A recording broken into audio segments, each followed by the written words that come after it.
So I can be in the same room and everybody's in their own mind of their attraction, and haven't been able to actually ask them, what is this? Is this attraction actually successful or true? Because if you never generate anything when you come into the room, and you never make your decision about what you're attracted to in the room, then your life is just powerless and random, and you never make sense of any of it. And then smack, you're dead. You go into some kind of bar or some kind of bardo, and eventually the light annihilates all what's remaining of the mind. And bam, you didn't understand any of it. And that's how it goes for everyone until they're what? Wake up. Until they're generating their greatest attraction. So if your great aspect or great ideal is actually alive, then it's very easy to be in the room and notice and respond to that. If it's not in the room, it's a little harder. You have to find where it is in the room, or where the room is that it's in.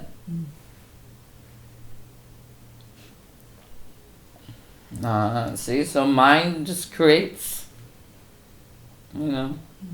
experience, and when you're dead, it's going to create experience for a while till that, without a body anchor, it doesn't keep going. It just kind of runs out of steam.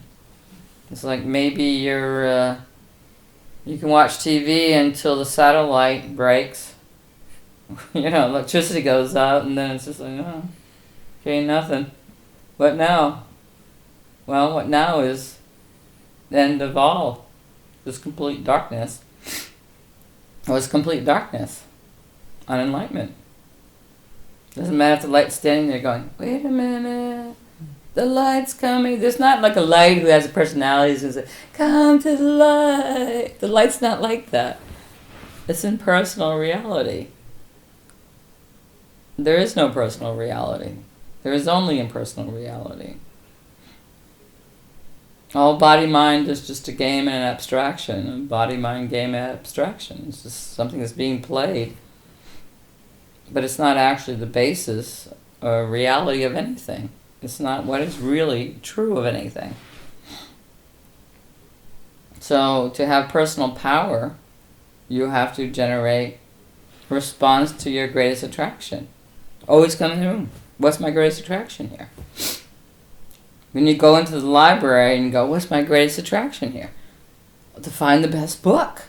What's the best book? Well, depends on what your greatest attraction is. So you say, the best book is the one about the absolute truth. And so you're looking for it. Then along the way along you say, how to have more fun with sex. Oh, maybe I should check that one out. Mm-hmm. And you sit there and you go, wow, I'm getting pretty horny reading this book. That's a life, isn't it? Yeah. And that's what you're actually really generating, and you're generating all the consequences to that. You're not going to ever come to fulfill your really greatest attraction. Your greatest attraction. You don't come to fulfill it. Mm-hmm. You just get distracted by lesser attractions. And then you begin advocating those lesser attractions as delight. Delight.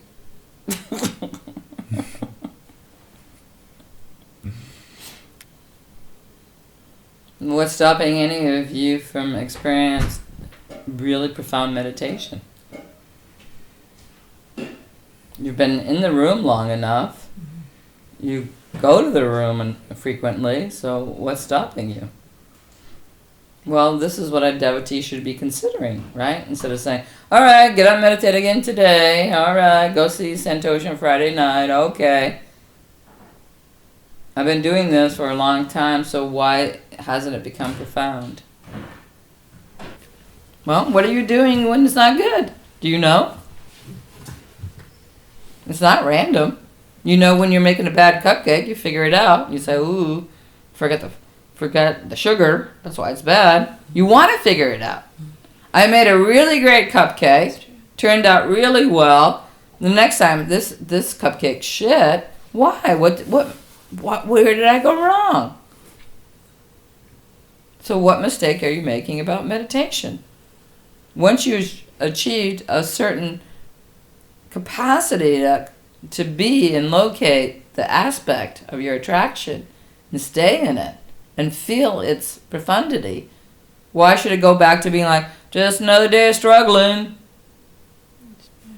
Well, I say, well, it's nice to have a really beautiful meditation, but really, I just like to sit around and think about mundane things. That's what I really am attracted to and enjoy. That's what you're choosing, see? That's right. You don't want to say, wow, I'm choosing this, huh? Why? Yeah. Yeah. But you are, so you don't want to be conscious about... That I'm making the statement. I'm making- I'm choosing to be an idiot. Yeah. That's right. Exactly. Yeah. You want to cover it up. That is my choice that I'm doing that. Yes. Yeah. So as long as you go about life not ever realizing and generating your own choice, then you can blame whatever's appearing in the room, whatever seems to be going on in the room, and it's not you. Mm-hmm. So when you have a bad meditation, it's not your fault, is it? No. No. And I can tomorrow get up and meditate again and have another bad one, and it still won't be my fault.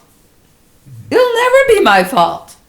I can go in the room and smoke 10 cigarettes because everybody was smoking cigarettes, and it's not my fault.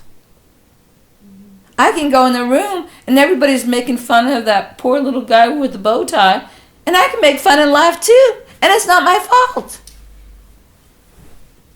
Isn't that the whole thing? Yeah, so when is it your fault? Well, why bother to go sit down and do meditation and do it badly and pretend it's not your fault? Just say, I don't want to meditate. I mean, you know you're not going to get enlightened, right?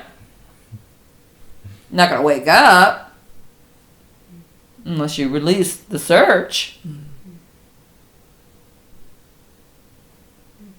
So you see, you all have meditation practices that aren't a profound realization, Not alive.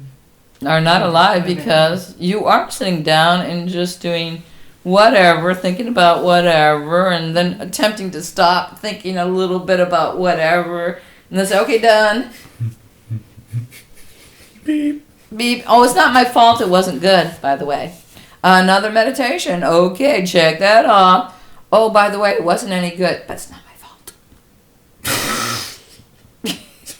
I don't really have a meditation practice that has become profound after 30 years. It's not my fault. It's not my fault. It's our little secret. It's our little secret. I know it's not my fault. Somehow it's the gurus or the divine or the sacred's not choosing me. It's not my time yet. It's not my time yet. It's not choosing me. Ego clauses. Yeah. Yeah. Ego clauses. That's what's going on.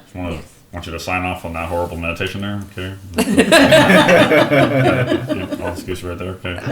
Not my fault, there. not my fault. Okay. So when you have a bad meditation, whose fault is it? Well, it has to be God's because there's nobody else there, right? Just you and God, right? And really just God, but since you're still there in the sense of owning experience, then it's God's fault, isn't it? God should have generated a better meditation for me. Oh well, not my fault.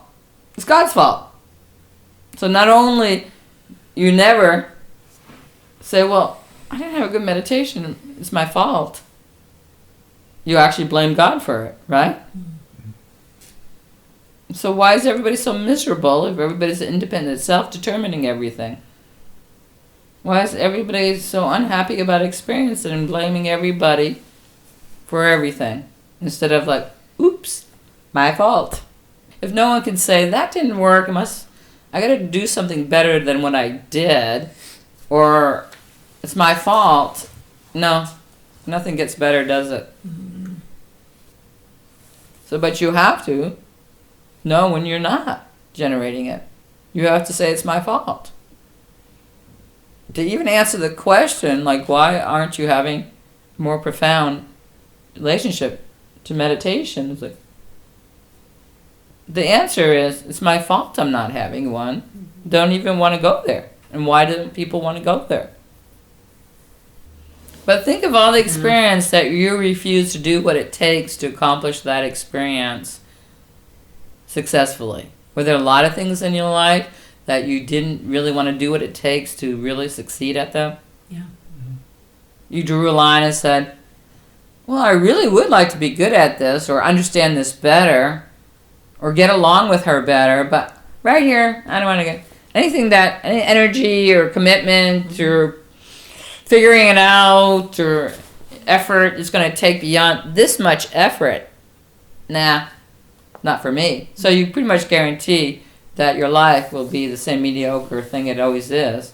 You can count on it being exactly pretty much the same until you get old enough and your body just breaks down along with your mind and you die. That's it. It takes a genius to wake up, not an ordinary person. So somewhere along the line, you have to become a genius to get there. But the funny thing about enlightenment, once you generate that kind of powerful attraction, you just can't wait to meet you. It is you. So it's just like, all right, she wants to lift the veil, let's get this crap off. She's letting it happen now. But in your mediocrity, in conventionality, in ordinary assumptions of I'm a nice little old lady, you're preventing it. All those assumptions are preventing that profundity. To the point it's like you can sit down and not really have a good meditation and not meet that profundity and say, okay, not my fault. Or not even have the thought ever that it's your fault. That there is a fault. Why should there be a fault? Well, unless you look at it that way, you can't really meet it, can you? You can change. Yeah, everything in life, because sadhana seems to appear in experience, in the experience of sadhana, doesn't it? Till awakening is full. Then you say, oh, well, there never really was any sadhana or anything, but no. But it appears you go along believing the experience of being a body-mind woman, a body-mind, all the assumptions of that, all the assumptions the culture gives you of that, and then you begin the spiritual path, and there's a whole bunch of assumptions there too.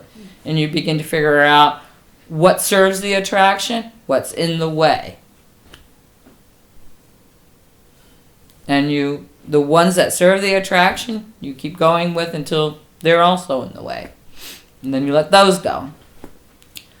So you have to know what you're doing, right? So knowing what you're doing makes you into, what, a genius of experience, doesn't it?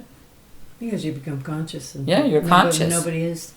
So Conscious. you're unconscious and you're subconscious and you're lazy, being automatic about everything. They all fall by the wayside because you are a conscious person now. You have made decisions about everything. All the time. And it's always your fault. To look at everything as your fault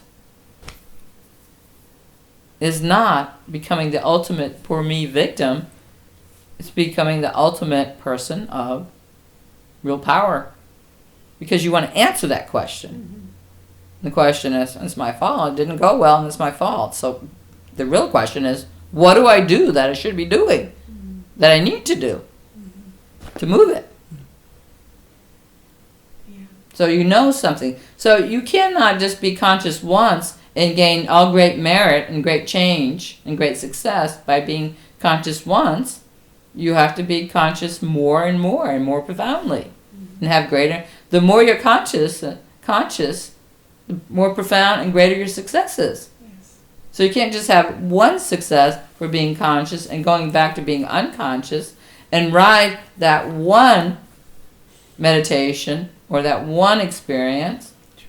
So what the attraction should be showing that the work is a conscious process. And that conscious process is continuous and fun and wonderful because it shows you greater and greater profundity. And that's really wonderful. Instead of you just have periods where it's still kind of automatically unconscious again. So having a meditation where you're just struggling is an unconscious meditation. And you're not saying, well, why did I allow that to happen? I know I can have a more profound meditation than this one today, so why am I allowing this one?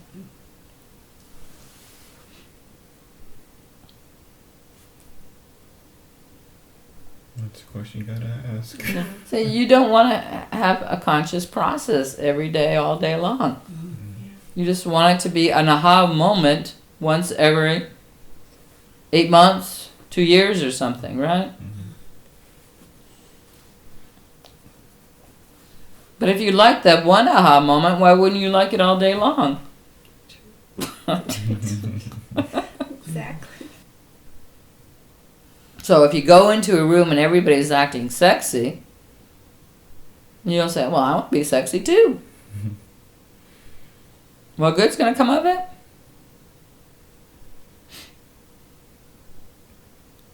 I don't know. I'm not in that room. Nothing profound. What's that? Nothing profound. Nothing profound, yes. That's the answer. Nothing profound. Just sexy stuff. Sexy, fun, that might feel good right now, have another consequence later. It just goes on in experience, isn't it? It's just automatic. Pleasure, trying to find other pleasure, people trying to seek that, and trying to somehow, when people feel victimized by ordinary life and the pleasure of life not fulfilling life, and they feel victimized, why? Because they're looking for profundity. But it's not there. But they won't give up their idea that it is there. They want that to be good enough. They want that to be really good happiness, fine happiness. That low line.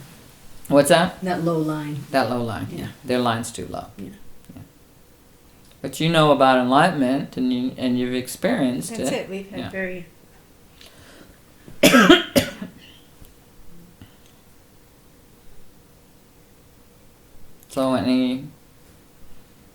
So you really should. So, was your meditation better today after the talk last night? Yes. Absolutely. Okay. So that should what? It should. Continue. Keep going, Yes. yeah. And so you Keep go, going. okay, a couple of days of better meditation, then you go back to your what? Unconscious, automatic response to meditation. So if you're not being in this conscious process, consciously choosing to live in your attraction, to realize the profundity of it, of the sacred, of the divine reality, then you're just being an automatic body mind. So whatever goes into the room, you just become a part of that. Boom, boom. Yeah. And then if you're out of the room with a whole bunch of people assuming stuff, you go into your own room where you're just doing what they do when they're in the room with you. You're doing that. That's not going to get you anywhere. You can't have an aha moment or a great meditation once in a while. Right. There's nothing hard about this, because doing what you're doing now is giving you bad results that you're suffering. Yes. So all this process is going to require is you choosing to be conscious, putting the energy in the right place for that, and then having all the success of that. There's just going to be a happy outcome.